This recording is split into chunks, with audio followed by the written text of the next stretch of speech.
Like and subscribe to my channel RK0.2 Maths. 5वां सवाल क्या है? डेनियल एक ऐसे घनाकार कमरे की दीवारों और छत को पेंट कर रहा है जिसकी लंबाई चौड़ाई ऊंचाई क्रमशः 15, 10 और 7 मीटर है। पेंट की प्रत्येक कैन की सहायता से 100 वर्ग मीटर क्षेत्रफल को पेंट किया जा सकता है, तो उस कमरे को कैन की आवश्यकता होगी। ये अपने उसी तरह का है जिस तरह से अपने पीछे वाला सवाल किया है चौथा।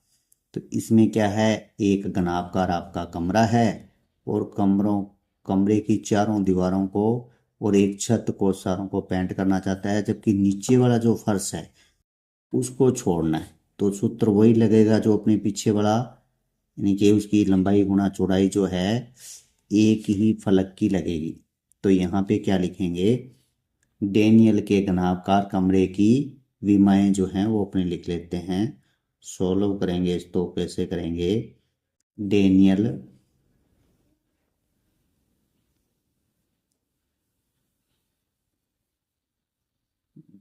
के घनाकार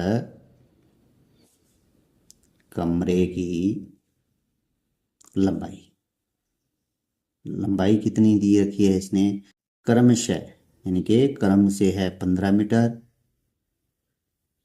और चौड़ाई जो है वो कितनी दे रखी है, यानी कि बी आपकी वो दे रखी है आपको 10 मीटर, और ऊंचाई आपको यानी कि एच जो है वो आपको दे रखा है 7 मीटर।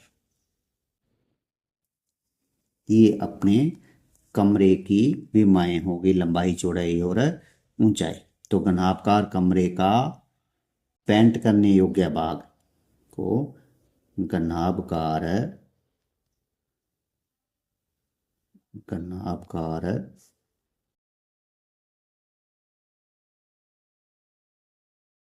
कमरे का पेंट करने योग्य क्षेत्रफल वो कितना आएगा, सूत्र वही लगेगा अपना 2 चौड़ाई गुणा ऊंचाई प्लस लंबाई गुणा ऊंचाई, और जोड़ देंगे अपने लंबाई गुणा चौड़ाई को। तो ये आ गया आपका 2, लंबाई आपकी, चौड़ाई कितनी है आपकी, चौड़ाई है आपकी 10, ऊंचाई आपकी कितनी है 7, प्लस लंबाई कितनी है 15, और हाइट जो है आपकी कितनी है, सॉरी चौड़ाई जो है आपकी वो कितनी है, हाइट जो है आपको वो कितनी है 7, प्लस ये ब्रैकेट बंद, और लंबाई जो आपकी है वो 15, और चौड़ाई जो है आपकी वो है 10।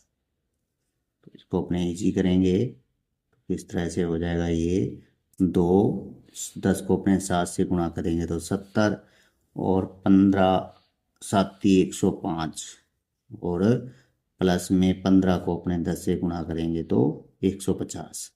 अब इसको अपने जोड़ेंगे तो 75, 175 को अपने डबल करते हैं तो ये होगा आपका 350, 2 से गुणा करेंगे तो 350 प्लस 150, तो आंसर क्या आ गया अपना 500 वर्ग मीटर। तो पेंट करने योग्य भाग कितना है अपना 500 वर्ग। यहाँ क्या दे रखा है, प्रत्येक कैन की सहायता से 100 वर्ग मीटर का क्षेत्रफल जो है वो पेंट होता है। तो एक कैन से पेंट होता है, कितना होता है, ये होता है आपके 100 वर्ग मीटर का। एक कैन से इतना क्षेत्रफल जो है वो पेंट किया जा सकता है। तो अपने को कितना 500 वर्ग मीटर क्षेत्रफल जो है वो पेंट करना है। तो पेंट करने के लिए कैन की आवश्यकता कितनी पड़ेगी, 500 बटा में 100। तो इतने डबल जीरो से ये डबल जीरो कट गई तो यहाँ क्या बचा 5 कैन।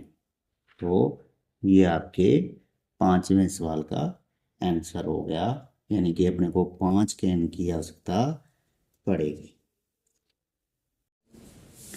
छठा सवाल है अपना, क्या है, वर्णन कीजिए कि दाईं तरफ दी गई आकृतियों में किस प्रकार एक समान है और किस प्रकार से एक दूसरे से भिन्न है।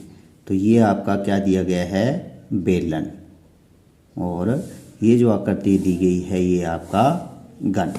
तो किस तरह से एक समान है, क्योंकि समान तो क्या है, समान तो ये हैं, सोलो करेंगे तो समान किस प्रकार से हैं, क्योंकि बेलन और घन की क्या है, ऊंचाई समान है, दोनों की ऊंचाई समान है।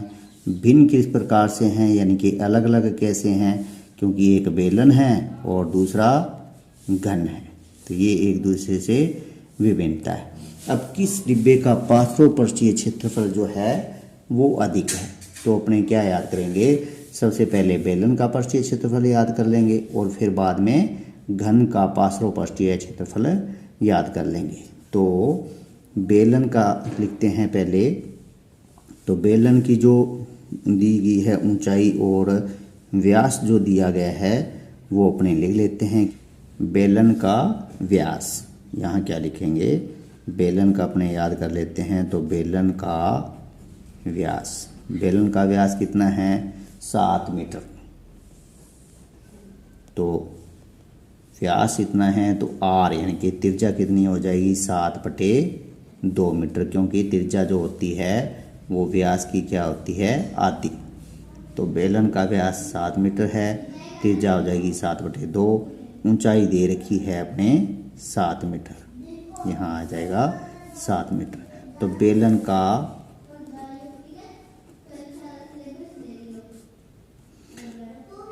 पार्श्व या वक्र पृष्ठीय क्षेत्रफल, पृष्ठीय क्षेत्रफल याद करना है। क्षेत्रफल का सूत्र क्या होगा, 2πr/h,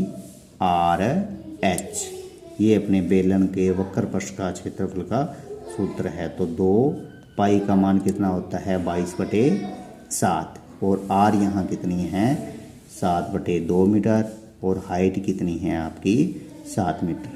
अपने काटेंगे तो इस 7 से ये 7 कट गया, 1 2 से ये 2 कट गया, अपने ऊपर क्या बचा है, 22 और 7, इसका गुणा करेंगे, 7 दूनी 14, 14 और 1 15, यानी कि मीटर में है तो 154 वर्ग मीटर।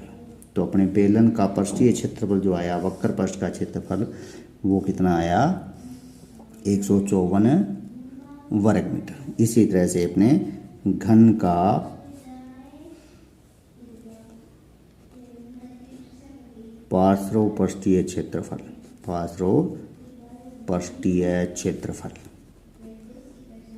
क्योंकि इसमें भी अपने क्या है, घन में क्या है आपके, घन में ये जो हिस्सा है नीचे वाला, ये आपको क्षेत्रफल नहीं याद करना और ऊपर वाले का हिस्से का नहीं याद करना।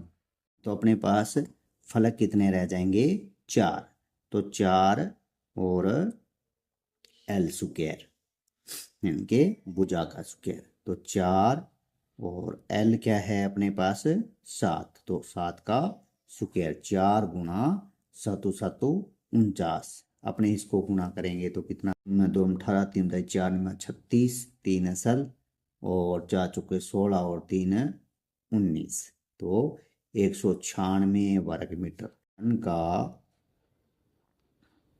पृष्ठीय क्षेत्रफल अधिक है। अब कितना अधिक है वो आप अगर पूछे तो आप बता सकते हैं कि 196 घन का है वर्ग मीटर और 154 इसका है। सातवां क्वेश्चन क्या है, सातवां क्वेश्चन है, 7 मीटर त्रिज्या और 3 मीटर ऊंचाई वाला एक बेलनाकार बंद टैंकर किसी धातु की चादर से बना हुआ है, उसे बनाने के लिए वांछनीय धातु की चादर की मात्रा ज्ञात कीजिए। तो ये क्या है, बेलन का पृष्ठीय क्षेत्रफल याद करेंगे। इस प्रकार का एक आपके बेलनाकार टैंक है और वो किसी धातु से बना हुआ है ना। इसकी ऊंचाई जो है वो कितनी है आपके 3 मीटर है और इसकी जो त्रिज्या जो है वो कितनी दी हुई है 7 मीटर दी हुई है। तो यहाँ क्या लिखेंगे, अपने सॉल्व करते हैं इसको। तो बेलनाकार टैंक की त्रिज्या के बेलनाकार